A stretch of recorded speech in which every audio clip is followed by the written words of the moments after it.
كنتمنى تجربوا هذه الوصفه هذه، فعلا يستحق التجربه. اولا هنايا كناخذ الخضار ديالنا، نتوما ديروا اللي حبيتوا، انا درت انا لوبيا والقرعه خضراء والجزر وشويه ديال الفلفله، وهنا الخضرات تلعبوا باللي بغيتوا واللي حبيتوا، وكلهم غيجيو بنينين في هذه الوصفه هذه. المهم في هذه الوصفه هذه غير الخضار ديالنا، ملي كنديروا زيت الزيتون وزيت المائده كنخليوها تسخن، وكنديروا الخضار ديالنا باش تقلى لينا شويه. ملي كتقلى لينا تشحر شويه كتحمر شويه، هنايا كتعطينا المذاق لهذا الرز هذا. المهم كنديو في هذه الخضيره هذه كنجيبوا فيها حتى كتحمر لينا. المهم كندير ليها شويه ديال القزبور وكنزيد ليها زيت الزيتون. كما قلت كان الخضار ديالي من بعد ما كندير ليها زيت الزيتون كندي فيها وكنجيبها كتحمر لينا صافي. من بعد كناخذ واحد العلبه ديال الطماطم كتجي معها بزاف مع هاد الخضار هذه.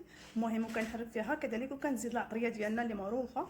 هنايا كندير خرقوم بلدي، تحميره، وشويه البزار، شويه ديال السكنجبير، ممكن ديروا حتى قزبر مطحون. هنايا درت جبانيه ديال الرز كلاصي اللي نقيتو وسقطرته مزيان ودرتو فوق هذا الخضار، وضفت ليه جوج جبانيات ديال الماء. هنا الا درنا جبانيه ديال الرز كنديروا جوج جبانيات ديال الماء.